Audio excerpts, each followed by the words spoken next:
Welcome to the Alouettes Flightdeck, the podcast dedicated to Montreal Alouettes football. I'm Cliffy D. You can find me on Twitter at Cliffy D. And I'm Tim Capper. You can also find me on Twitter at Repact. That's REPPACT. And this episode of the podcast is presented by our good friends over at SportBuff, where if you use the promo code ALSFlightDeck10 at checkout, you will save 10% off your entire order. So if you head over to sportbuffshop.com, use the promo code, save 10%, and buy as much new merch as you can for the multiple leagues that they offer, including, obviously, the CFL and the Montreal Alouettes. And also, support local. Yes, always support local. You can find the Alouettes Flightdeck all over the World Wide Web and social media. Make sure you check out our archive of our 7+ seasons of the Alouettes Flightdeck at www.alouettesflightdeck.ca. Shoot us a follow over at Twitter at AlouettesFLDeck. Check out our Facebook page at facebook.com/AlouettesFlightDeckPod. Make sure you tune into our Instagram, where we've been doing some live streams, and we'll continue to do live streams over at Alouettes Flightdeck. Also, we are on Threads as well, also at Alouettes Flightdeck. Make sure you check out our YouTube page over at youtube.com/Alouettes Flightdeck. And if you're not tired of buying merchandise over at SportBuff, make sure you check out our merchandise site at teespring.com/stores/AlsFlightDeck. I know we are not on TikTok and have no plans to be. So I've actually ordered, speaking of our shop, I actually ordered a couple more of the Cartoon Bird 56 shirts for my wife and myself, and we're waiting for those to come in. So in a different color shirt than the normal blue one that I have, I'm looking forward to having more than one of those in the house because, man, I love those shirts. I love those. Yeah. They're great shirts. And you know what? I got to give a quick shout out to his Twitter handle is DG Teacher, or I think it's DG Teacher on Twitter. If I'm screwing it up, I apologize. But last week he decided he's in Knoxville, Tennessee, was out doing some errands, and he was rocking an Alouettes Flightdeck shirt while doing so, which big ups to that man, because that is amazing. He even said it's all about spreading the word and informing people of what the Flight Deck is all about and CFL podcast. So kudos to you, David. We definitely appreciate you doing that for us. I don't know if that's going to spike any sales. If it does, once again, we truly appreciate each and every one of you listeners who has purchased merch from our store. We don't really make any money off of it. It's all about spreading the word and getting the word out about the Alouettes Flight Deck. And if you're willing to do that for us, please know that we truly, truly appreciate each and every one of you who does so. Yeah, exactly. And I saw what you had done too, and that what he had done, and us retweeting it and stuff like that. That was cool. I love seeing people everywhere being able to wear one of our shirts, and we're gonna have to come up with a sooner or later a cartoon bird get together at the stadium, and everybody take a picture and use the hashtag "the bird's the word." Right? Sooner or later, we'll have to set something up for a little bit later on in the year, because considering of how many people have purchased this thing, if we can just do a quick meet and greet, take a photo, put it to social, and let's have some fun with it, right? Oh, hell yeah. That's a great idea. I like it. We went into it a little bit in detail over at Flight Deck Live this past weekend after the Alouettes fell once again, which seems to be a continuing trend in BC. We've come up with so many different terms of what it is. I mean, the Owls are just horrible in BC in less than 40 years. Just 9 wins in itself, Cliff. BC is basically a place where the Owls go to die. It's a giant graveyard. It really is. I mean, it's again, as I said on social, and as I said on Flight Deck Live, all Owls fans, we need to petition the league so that we never play a regular season game there again. Absolutely. I know the league is hoping to eventually. I know fans really want the CFL to get back to all 9 teams playing against each other at least once. But I'd be perfectly happy knowing that the Alouettes would never go back to BC Place, because it's just not worth it. It really isn't. I mean, Oh gosh, and that's the thing. It's been all kinds of losses too. It's been tightly contested affairs. It's been absolute blowouts. It's been everything in between. I mean, why did I think this year would be different? I mean, it, it's maddening. And what really didn't help too is so many miscues, so many things. It really felt like the team almost didn't want to play. That's the hard part. That's the thing I can't seem to wrap my head around. Like some of the gaffes that were made throughout the entire game, and I'm talking about on offense, defense, and special teams. I mean, there was just bad football all throughout all three facets of the game. It was tough to watch. What really made it tough to watch though was just for the first half of this football game, you still had the impression the Alouettes were in it, even though that's where a lot of these blunders happened, but they just couldn't find their own way.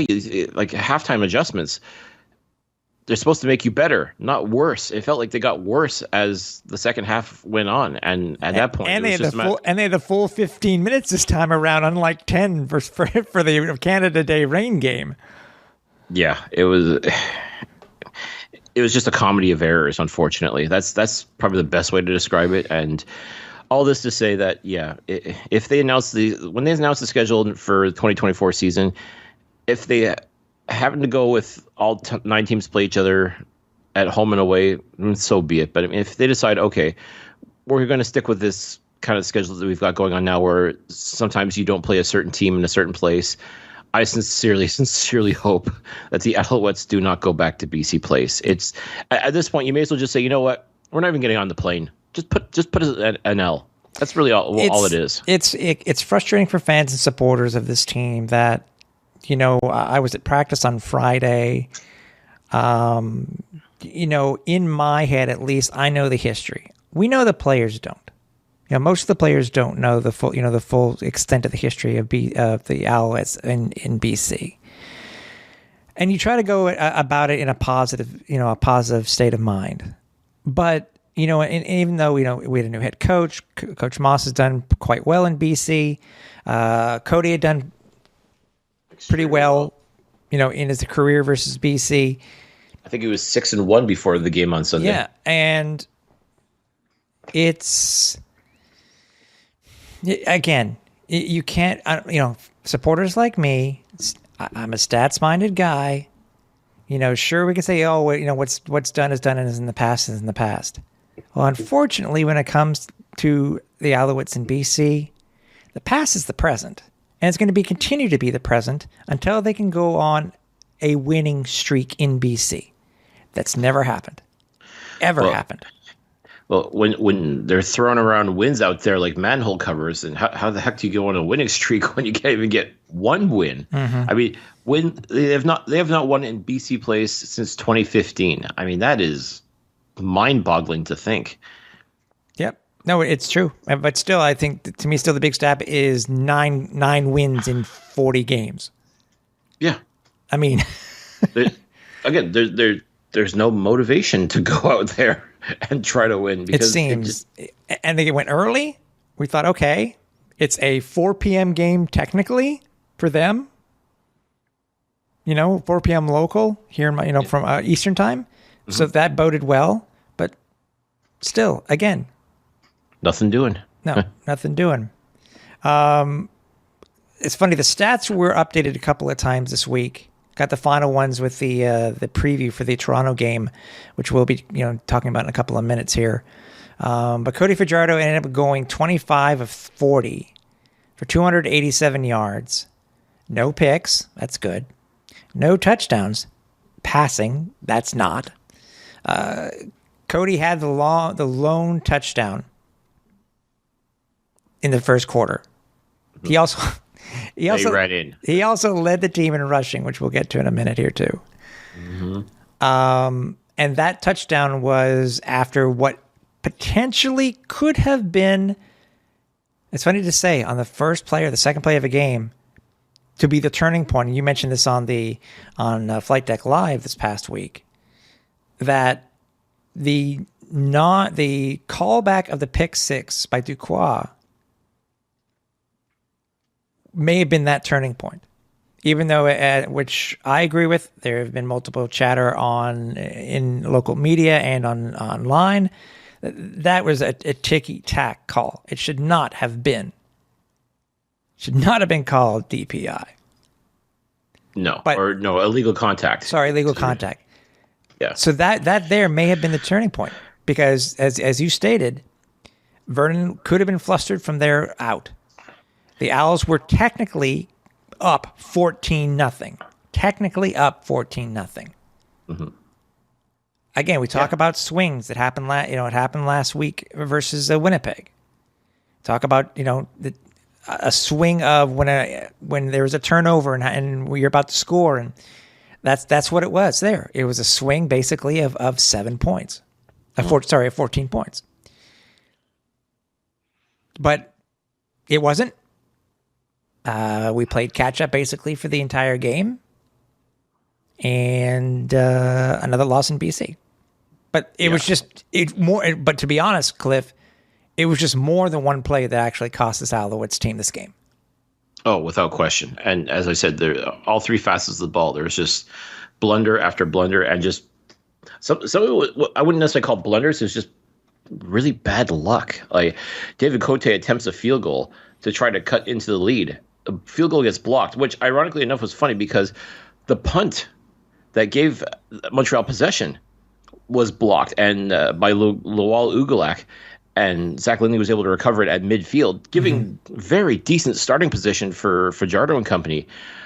But the best they could muster was to get close enough to get a field goal. And okay, David Cote, 9 times out of 10 is going to make that field goal with his eyes closed. But holy cow, the BC Lions just stepped up and blocked that kick, sailed way up into the air, into the arms of a BC player, and he took it to the house. He just, and there's nothing you can do at that point. Like everybody was caught flat-footed.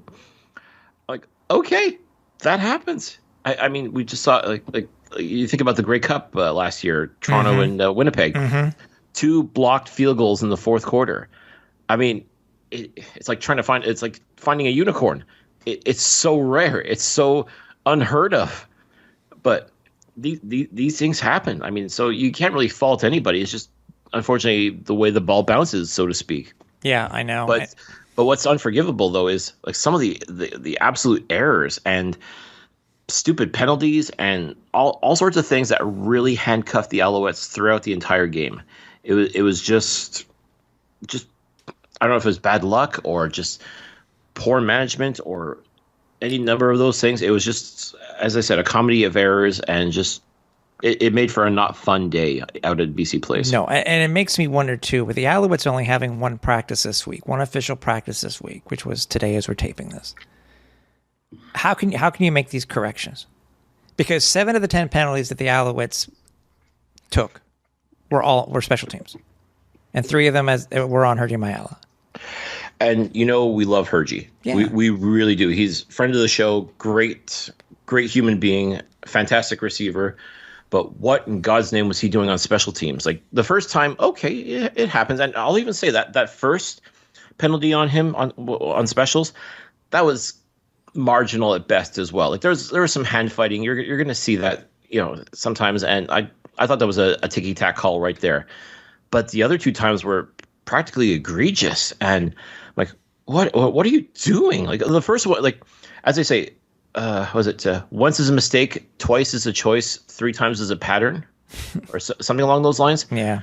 Well, there was definitely a pattern, because that was 3 times that Hergy got called for on special teams. Like maybe don't put him back out there. I don't know what happened, why he was out there on specials, but yikes, that was not good. It may have been a roster thing for all we know. I mean, when it came to but. Yeah, I mean, there were just so many different things, and if you're a supporter of this team and you go back, well Cody this, Cody that, this game was not, the result was not Cody's fault. I think it was funny, by the way, Cliff. Cody started off 14-14. He was perfect at halftime, 13 for 13. Came out, got his first pass, 14-14, which put him just shy of the league record for most consecutive passes to start a game. But it's funny to say that 14, that was the most mediocre 14 of 14 I've ever seen. You know what I mean? I mean, he was 13 of 13 for 104 yards or whatever it was. I mean, and when you think of, sure, it's a great average. You know, it's just shy of 10 yards of reception. Mm-hmm. But still, it just seemed, just based off of where the Owls were at halftime, it was just, it's funny to say, our quarterback's doing absolutely amazing, but man, that was a mediocre 14 for 14. Well, what makes me laugh is you get people like, and I'm promise I'm not calling you out here on this, stats people that like, or people that you like to use stats to justify a quarterback's play, whether it's good, bad, or other. Last year, I seem to recall one Joey Alfieri liking to throw Trevor Harris's stats in my face about, you know, how he really is a very good quarterback.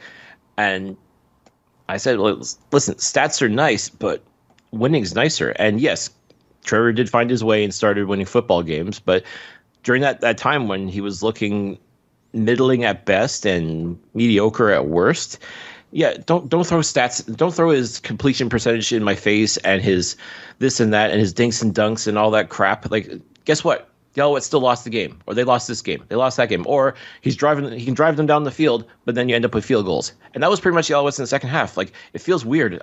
Once again, a quarterback wearing number 7 is able to get the Alouettes into field goal range, and that's it. And I'm sorry, but the field goals were not going to cut it, especially when the BC Lions and Vernon Adams are scoring touchdowns left, right, and center.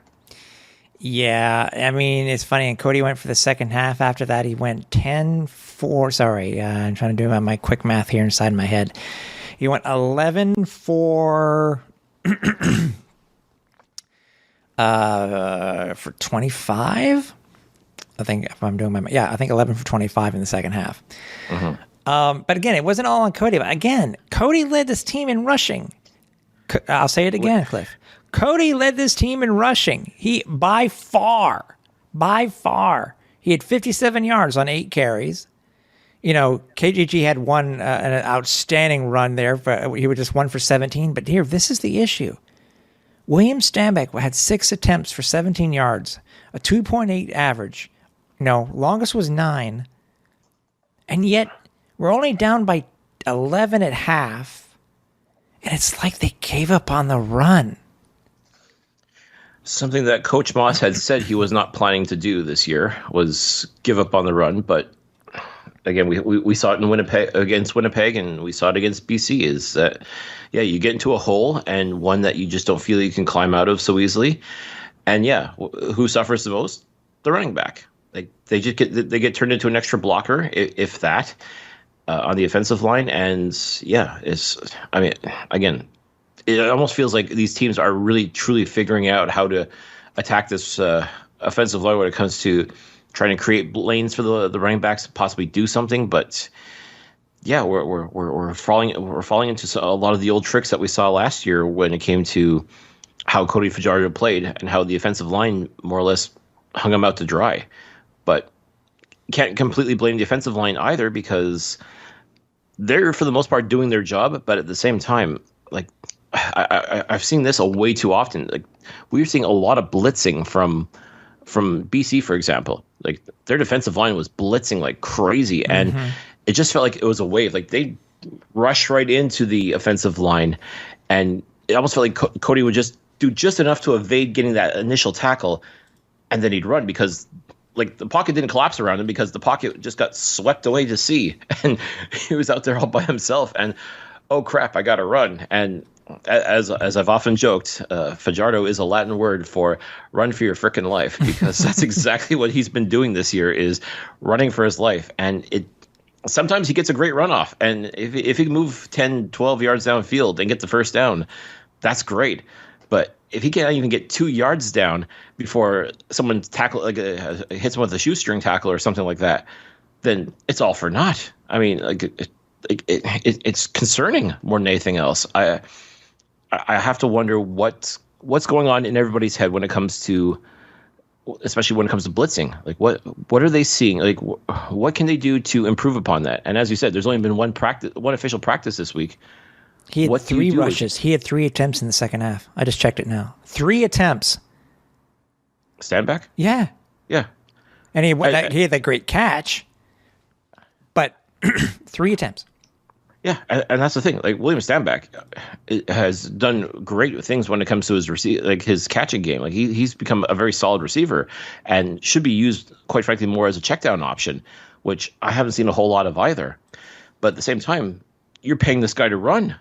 That's his bread and butter, and he's just not getting the opportunities, or it doesn't feel like he's getting the opportunities. I want to believe it's not because teams have figured him out so quickly. I don't think it has anything to do with that. I just don't think the opportunities are there for him at all. And once again, Jason Moss, it doesn't feel like he's creating those opportunities as well. It just feels like the Alouettes get into a hole. Cody's got to try and dig himself out of it and dig upwards. It's crazy. It's crazy. And then the fact that your starting quarterback is leading the team in rushing. I think this is the second game in a row, if not the third. That's troublesome. That is very, very troublesome. No, I agree with you, and I'm hoping again. We'll see if Walter Fletcher is activated this week.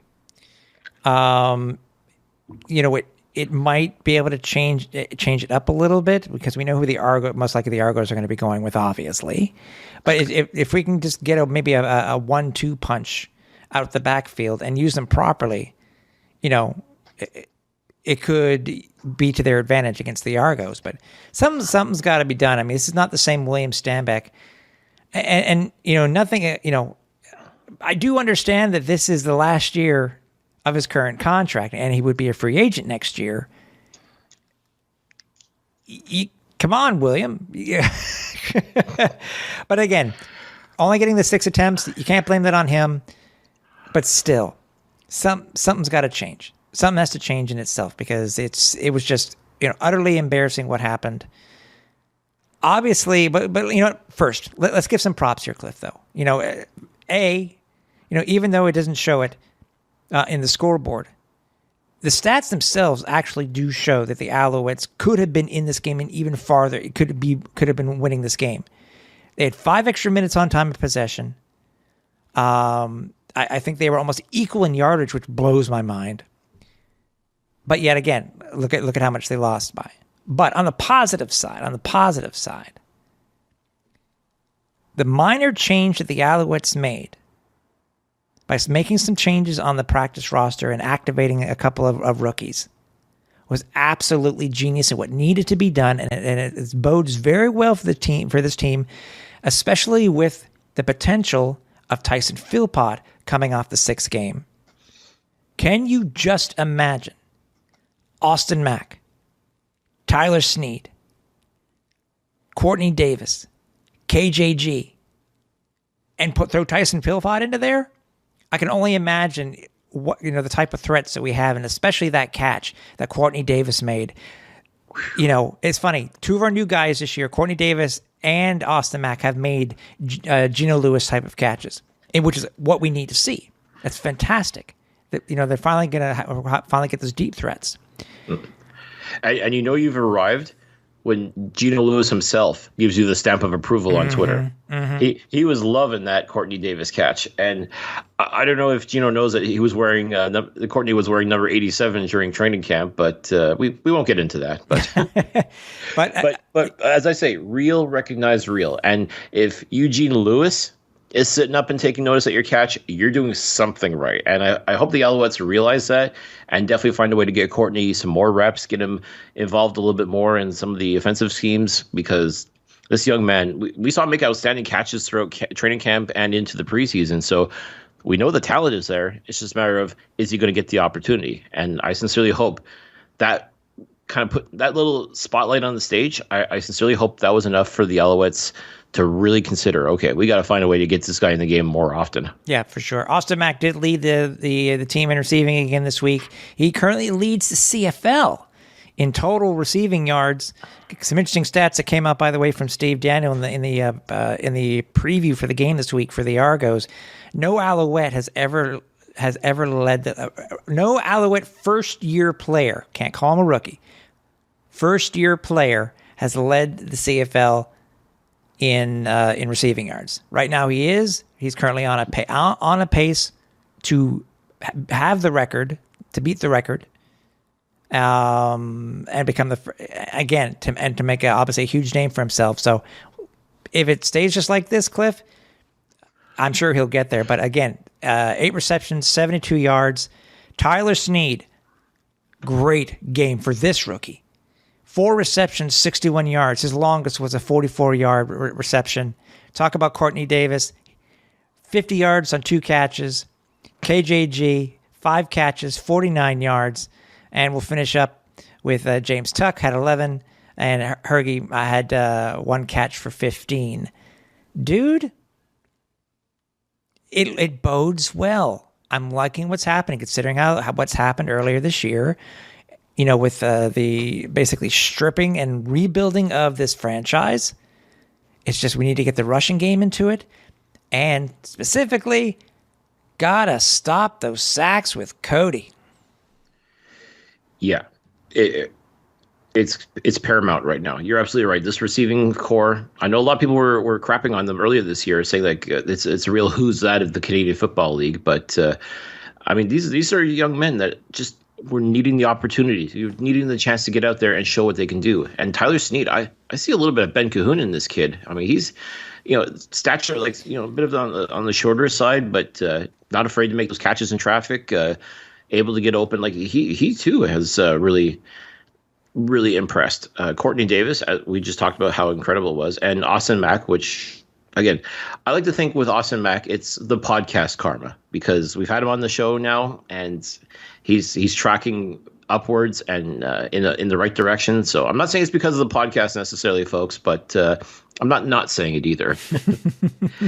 But to your point, it all starts with the offensive line. You got to offer the protection. Like, I understand that there's some talent on this offensive line. There really truly is. I want to clarify something I said on Flight Deck Live. I'm pretty sure I said that this offensive line is garbage, and it's not. They were playing like garbage at certain points, but they're not garbage. There are some very talented men on this crew, but when you see your tackles, it feels like they're escorting the defender to your quarterback to get sacked. Mm-hmm. It's the optics are not great, and as I said, like the blitzing, they just get swallowed up by the blitz and leave the quarterback hung out to dry. Now, Fajardo's got to assume some of the blame for a lot of these sacks, because there are times too where, like, okay, he's getting out of the pocket, but then almost runs into one of his offensive linemen. I mean, and it's simply because it doesn't feel like he's be given the time and space to work with necessarily. There's just it feels like a lot of miscommunication across the board, and at one point you have to ask yourself, who's at fault for this? Is it the coaching? Is it the players themselves? Is it the quarterback? Like who do you blame for the current woes? Because let's face it, getting sacked 5, 6, 7 times a game is not ideal. The Alouettes right now apparently are on pace for 100 quarterback sacks, or giving up 100 quarterback sacks this season. Yeah, they're currently at 22. Like that's scary. Which is the most in the league, by the way, by 6 over Edmonton. And again, the one thing I talked about when it came to Fajardo coming to Montreal to play was, I said this is his opportunity to show that he is that guy, that he is the guy that we expected him to be in 2019 and so on, and that the offensive line in Saskatchewan was terrible because that was being held together with duct tape and crazy glue, whereas here in Montreal, they did a fantastic job protecting Trevor Harris. I don't think Harris got sacked nearly as much as what he did, or what Fajardo has been done this year. And there hasn't been really any changes other than Justin Lawrence being added in free agency. You're still talking about the same core, the same nucleus that was there last year that was able to protect Trevor Harris and let him dink and dunk his way to a winning record and almost go all the way to the Eastern Final. At the rate that this line is playing right now, I'm baffled as to how they're able to let Cody just get run over, get run roughshod on. And yeah, when Cody's able to get out of the pocket and move, that's great. If he's able to scamper for that 10 yards to get the first down, but if he's just going to run into another wall of humanity on the defensive side, that's not going to. No wonder that this team, the best they can do is muster field goals, while the BC Lions are throwing touchdowns all over the place. There's a lot to be concerned about, and no, one practice is not going to fix everything, especially when you're preparing to face the defending Grey Cup champions on Friday. Mm-hmm. But this is something that needs to be taken care of now. And I guess if there's a positive is that it's happening now in July and not in October, November, where the games truly, truly matter. It's I even said after that first loss against Winnipeg, like there was a lot of teachable moments there. And when I look back at the game against BC, I don't see I don't think there was anything that was taught throughout the week. At least it didn't feel like it was, because my gosh, I mean, that was just abysmal. Like there's really no way to describe it. And yeah, I wish there was a simple fix, but there's not. I think it really just comes down to truly everybody has to get on the same page. Everybody really truly has to work together. And we're not seeing that right now. And I sincerely hope that changes considerably this Friday against Toronto. It's going to be a tough road, and I'm just going to at least mention it now because I know we're going to get into the preview. But Toronto going in, Cliff, has only allowed 4 sacks. So there's that. Now, by the way, I want you to give it, because you were mentioning to me pre-game or pre-show. As you said, everybody's been ragging on the O-line. But just give a quick, if you can, give a quick shout out and a quick synopsis of this PFF stuff. I thought it was very, bougie. I really didn't care much about it. Even for me, being a stats guy. I was going to say, wait a minute, I know. This is stats. I know. I'm a purist, and reading this thread, showing the accolades actually of the O-line was a bit of surprise to everybody else. But give a quick Cliff Notes. We'll point everybody in the right direction to where they can read this thread. But give a quick synopsis on what was saying specifically about the Alouettes O-line. Cliff Notes, eh? I see what you did there. I like it.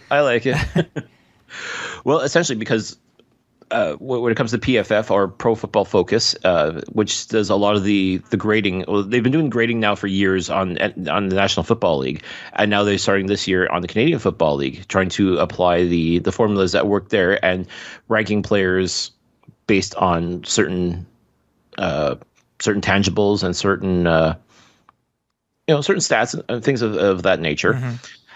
And one of the surprising, at least seemingly surprising things is that the Alouettes offensive line is actually graded pretty high on the PFF system, despite giving up all of these sacks to the quarterback.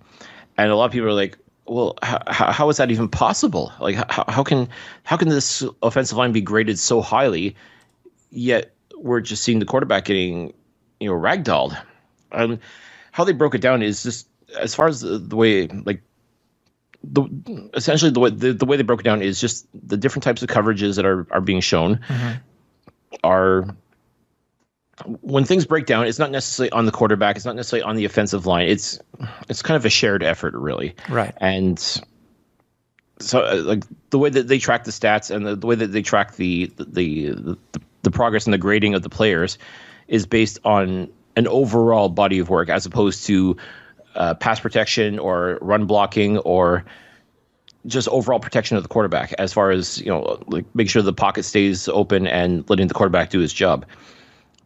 What the Alouettes are doing more than not is they're getting beat, but it's in such tight coverage, believe it or not, that you almost it counts as a sack because the quarterback is on the ground, but it's not necessarily counted towards a sack towards the offensive line because they've done their job.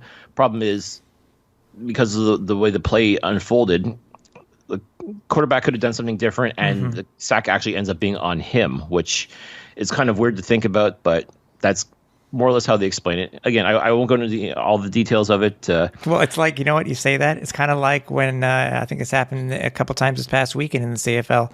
where a quarterback throws a pass, it gets tipped by a receiver, and it's intercepted, but yet the quarterback gets the interception. Yeah. I mean, the one stat that I found extremely fascinating is the offensive line, or the Alouettes offensive line has only been beaten 47 times on 148 pass blocking snaps. You think about it, like that's a third of them. So first thought is, okay, well, so they are giving Cody the protection. So in which case, then that does become the question. The question you have to ask is, what's Cody doing with that opportunity? Yeah, he does complete passes. Yes, he does hand off the ball to the running back.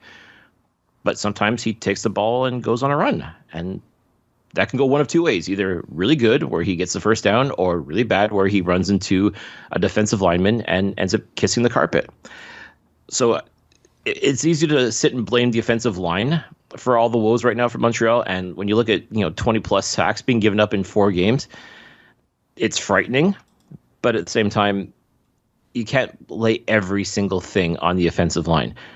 That's not to say they don't have to get better, because believe me, they have to get better. They truly, truly have to give Cody Fajardo the time and space to work. And we saw it earlier this year. Like, we thought the pocket was collapsing way too often and thought it was just an aberration, or even the fact that William Stanback sort of fell on the sword and said, listen, a lot of that is on me. I'm not doing my job properly. Like, okay, fine. That was one game. But when you're seeing it again and again and again, it can't all be on Stanback. It can't be all on the offensive line. It can't be all on Fajardo. This truly is a team effort, unfortunately. Mm-hmm.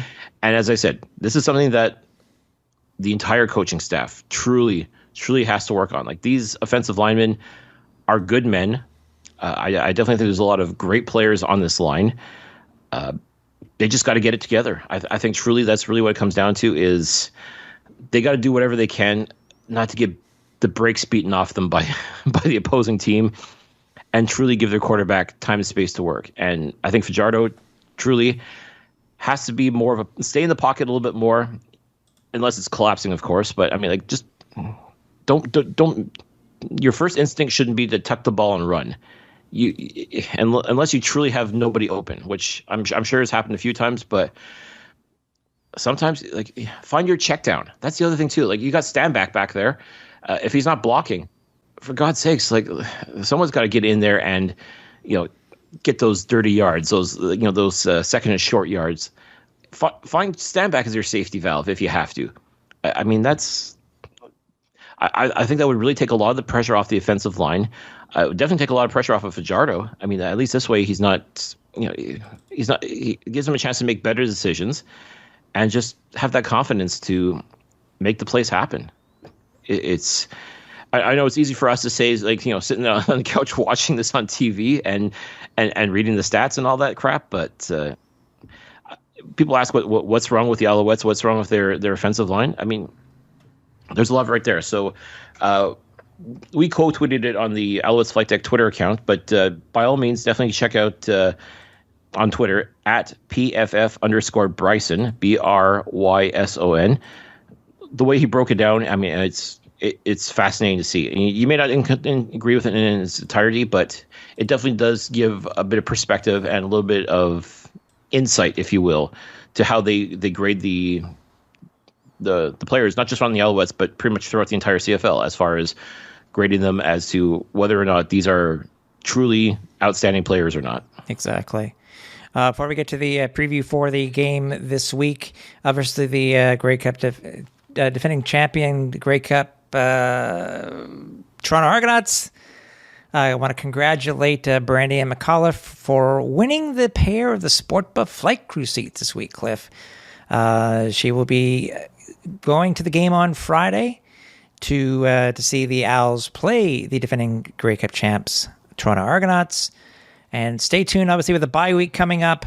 But we will be having the next draw within about a week plus, more than a week after the bye week. So it'll be our show after the bye week for our home game, and isn't it our first Sunday night game?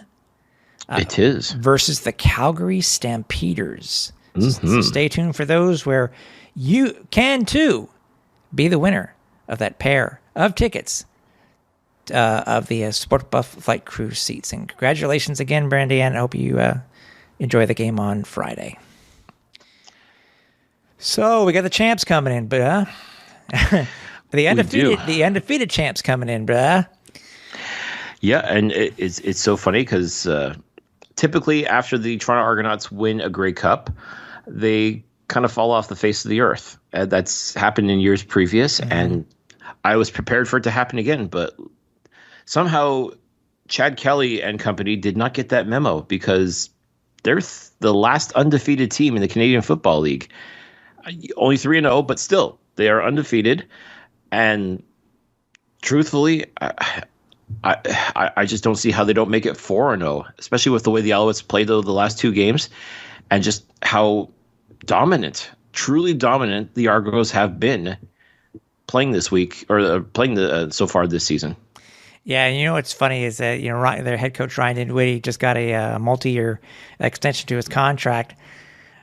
Despite how well they're doing, you know what my first thought was, Cliff? What's that? Yeah, he's about to get fired. With that multi-year contract, something bad's about to happen. So, I mean, the one plus. I mean, play aside. I mean, even despite the Alouettes' last-second loss on a Rouge last year, yes, I'm sure people will remember very well how what went down last year. The Owls have still won the last 6 out of 7, dude, at home.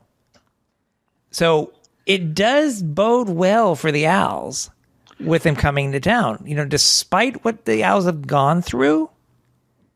Yes, they're 2-2. I'm happy they're 2-2. I think they should be 3-1, to be with all honesty. But having a pretty good history and being on the right side of history currently at home versus the Argos can help them this week. I mean, sure, the Argos are a 5-point favorite, and by the way, I told you this pregame. I was very surprised it was at 5 points. I thought it would have been higher, even giving us the 3-point home special. Still, I'm very surprised. Maybe that's what it was. Should have been 8. Maybe it should have been 8. I still am looking forward to this matchup. It's going to be interesting. Because as I said, the defending Grey Cup champs have looked outstanding. I mean, a lot of people don't seem to like Chad Kelly because he's said in no uncertain terms that he's looking to get back to the NFL, and a lot of the older traditional fans don't seem to like that sort of attitude. And well, too bad, because I'm sorry, that's pretty much the goal of any CFL player, is to get to the NFL or make it back to the NFL, because let's not forget, Chad Kelly did have a cup of coffee with the Denver Broncos, and he's been wanting to get back. And the best way to do it, go to the CFL, dominate, kick ass, and make them want you. And that's exactly what he's doing. He is taking that attitude. Like, this is it. Chad Kelly is playing the way that a lot of people expected Johnny Manziel to play when he came to the CFL. Problem is, Chad Kelly is doing all the right things. He's putting in the work. He's doing everything possible to become that superstar. Whereas Johnny Manziel showed up and expected to dominate, and instead just got his ass handed to him considerably. I mean, Chad Kelly, love him or hate him, he's doing exactly what needs to be done. As far as if he is planning to get back to the NFL, this is the way to do it, is just dominate. And he's become a leader. He has become a guy that people have gravitated towards, and his teammates believe in him. And he's helped tremendously by some great receivers. AJ Ouellette, the running back that simply cannot be stopped. I mean, this guy, I said it last year, it's like trying to tackle a bowling ball. He's just impossible to stop. Yeah. Andrew Harris is doing his farewell tour this year, but clearly this is now AJ Ouellette's team when it comes to the running game. And this defense is just ridiculously good. I mean, that's what concerns me more than anything else. I mean, look, opposing teams have been feasting on Cody Fajardo when it comes to the sacks. I shudder to think just how many sacks the Argos are going to want to put up against Fajardo. And this is truly where this offensive line really has to step up like never before, because they're going to be coming for him, and they're going to try to force Fajardo to run. They're going to try to force him to make some bad decisions. I mean, you truly are going to have to give Fajardo the time and space to do his work. That's the only way you're going to be able to hang with this Argos team, because quite frankly, you may not like it, but they are the class of the league right now. Like, them and Winnipeg are the top two teams for a reason. And simply put, they just win. That's all they do is win. And as awesome and amazing as it would be for history to rear its ugly head again and have the Alouettes somehow come away with a victory, it's not impossible. I agree, but I mean, it's easier said than done, to tell you the honest truth. And it really truly feels like everybody and their mother is picking the Argos to win this game. And maybe that'll just work in Montreal's favor. Maybe they won't have that pressure of, oh, we've got to beat these guys because, everybody expects us to win. Like, this is the opposite. No one believes in the Alouettes right now. So that could actually work in their favor. And I don't know if I have to believe that Toronto's not looking past Montreal. I have to believe that they're going to take this game just as seriously as they have taken their previous games. But I look at this Toronto team and I don't find very many faults here. So it's going to be a tough road for the Alouettes. I'm not going to lie, folks. It's not the kind of game that is a gimme by any stretch of the imagination. But I'm just hoping to see things be competitive. I'm absolutely right. Anything can happen on Friday night, but I just want to see a good competitive football team playing against the defending Grey Cup champions. No, I completely agree with you. And I think it's funny where, after all the stuff that we've gone through with the last home game, for Canada Day they've changed so far they've changed. I was about to say something about the potential weather again, but it looks like they've changed it at least currently. Yay, no rain. Thank God. I was like, man, are we going to have to go through this again?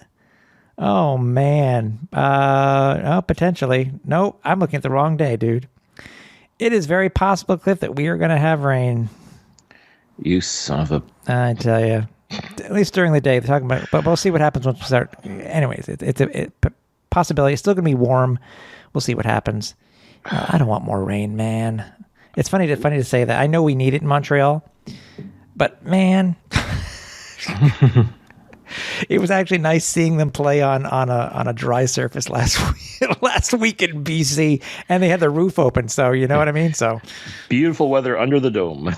Yeah, exactly. So yeah, this game is going to be very interesting, Cliff. As I said, it's very tough that doing this with only one official practice, and I sure hope that they have a good game plan. As I mentioned in the live, is that you got to keep an eye out on the different transactions, because it kind of pointed to where the Alouettes are heading to when it came to the wide receivers last week. So far as we're talking, there's only been one change, and then Cordell Rogers looks like he's been pushed back to the practice squad. So it's very possible that we may be getting a Deontay Evans back, which would be nice. I know I mentioned that specifically, on Facebook Live this past week. But yeah, keep an eye for it. Obviously, tomorrow being Thursday, there should be the depth chart, and we'll get to see what's what. Will we have an activated Tyson Philippot? Will we have an activated Walter Fletcher? I don't know. We'll have to see. The only people who know right now is the team themselves, and we won't know until tomorrow about 1:00 ish or so. Essentially, but this is definitely a big game in the sense that the Alouettes were able to beat Ottawa and Toronto, their division cohorts. Yep. And if somehow they're able to beat the Argos, hand them their first loss of the season, that means the Alouettes would be perfect against the Eastern Division. I know, which would be pretty cool. But as I said, this is going to be a test for sure, a very big test, and I just have to hope. I know it's a short week. I know that only one practice, coming back from the West Coast. I mean, there's lots of reasons why the Alouettes could easily lose this game.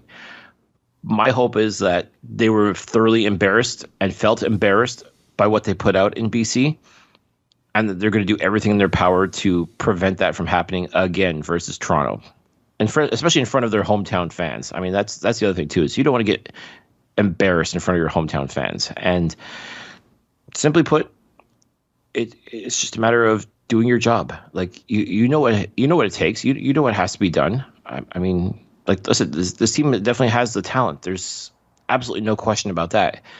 It's just now got to start coming together. And as we've said numerous times, you cannot lose the Grey Cup, or you cannot win the Grey Cup. Sorry, in July. Yeah. You can lose the Grey Cup in July though. So right now, being 0 for July is a little troublesome, but I mean, a good solid effort against the defending Grey Cup champions can go a very, very long way. Yep. Especially going into the bye week. And I mean, after that, like you essentially got 2 weeks off when you think about it, because the next game isn't until July 30th. So a good opportunity for this coaching staff to really, truly take a look at this team, look at the moves that have to be made. Maybe things have to be switched up scheme-wise. I mean, there's any number of reasons why things are the way they are, but if somehow they can go into this this bye week 3-2 as opposed to 2-3, that would be massive. For sure. Regardless, there is a lot of looking inside that this team has to do, and it's got to start somewhere. So why not Friday night? Yep. Why not Friday night against the defending Grey Cup champions? Why not against Swag Kelly? You know, you show what you can do. Somehow you find a way to stop the human bowling ball, AJ Ouellette. Somehow you manage to make their defense look foolish and out of sorts. So, yep, and we got to do that too, by the way, because Argos, I think the Owls need to make sure that they're in a good position going into halftime, because at least currently the Argos have not allowed a point in the third quarter of the season. So that's huge. So I mean, you almost have to set the tone immediately. Like I truly don't think this Argos team is going to come in napping by any stretch, but somehow if you just right off the hop, like it could be something simple, just like a Chandler Worthy house call on the very first opportunity, just something like that to sort of say, wake everybody up and just make them take notice, and you just keep piling on. It could be something as simple as that, and then next thing you know, you're controlling the game, you're setting the tone, you're making them catch up to you. Yeah. It's true. And they got to score, because they haven't scored that very many offensive touchdowns this year. So that's the other thing. There's so many things going against them this week, but they have so much going for them. You know, just by the, I know that didn't bode well on the scoreboard, but just look what we have at wideout. You know, if we can get the right thing going when it comes to our running backs, if we can just get it all together, do that perfect game, we can, as I said, we can get out of this game with a W, head into the bye week at 3-2. I mean, it's not impossible, but I mean, there's work to be done. Simply put, there is work to be done, and no better time to start than right now. Exactly. Stay tuned for the next edition of Flight Deck Live. It will occur either after the game on Friday, or it will occur Saturday morning / noonish. But stay tuned to our socials, and we'll let you guys know about it. We love seeing you guys chime in and chatting with us as we talk about the game, our first reactions right after the game. So stay tuned. Yeah, make sure you're subscribed to all of our socials, essentially, like whether it's Facebook, Twitter, Instagram. I mean, that's the best way to get notified too about Flight Deck Live, is because when we go live, Instagram notifies everybody. So if you're subscribed and you're following the Alouettes Flight Deck, you're going to get that notification when we go live with the Flight Deck. Exactly. We even though there is going to be a bye week coming up following this week's game, we still are going to be having our shows like normal. But we have a couple of things that we have in mind, but stay tuned for all of our socials for anything that may be coming up. But if you want to let us know who we should have, how we've done, want to chime in and let us know what you're thinking, you can do so. You can email us here at the Flight Deck. You can email me at tim.capper@alouettesflightdeck.ca. You can email Cliff over at cliffyd.pine@alouettesflightdeck.ca. Let us know what you think. Who should we have, etc. We love to hear from you fans. If not through email, shout out us over on all of our socials. So, Cliffy D, dude, looking forward to seeing you again, buddy. We're gonna again. hopefully nice weather. Maybe well, you promised us nice weather, yeah, so I know. And you know what? I'm going to go with what. And mind you, didn't help last time, but I'm going to go with what what our guide said when we went during one of our excursions in Hawaii. Whenever he went out hiking, no matter what the weather was, he always brought an umbrella with him because he felt that if he brought an umbrella, it wasn't going to rain. So maybe I will do that no matter what it shows the forecast is going to be. Because maybe if I do bring that umbrella, it won't rain, at least during the game. Interesting. I like it. Yeah. That could be a thing. So maybe everybody who's going to be at Percival Wilson Stadium this Friday, maybe just to be on the safe side, bring the umbrella. There you go. Sounds good to me. What harm could it do? No, absolutely nothing. Besides security yelling at us, "Don't you put up your umbrella." But you know what? I think by now everybody knows that the parapluie is they're banned at the stadium. Yeah. So, anyways, we'll talk to you guys next week. Talk about the Owls and the Argos, and see what's going to come up for the bye week. See how they end up on this week heading into the bye week. So for everybody here at the Alouettes Flight Deck, for Cliffy D, I'm Tim Capper. We're on Final Approach.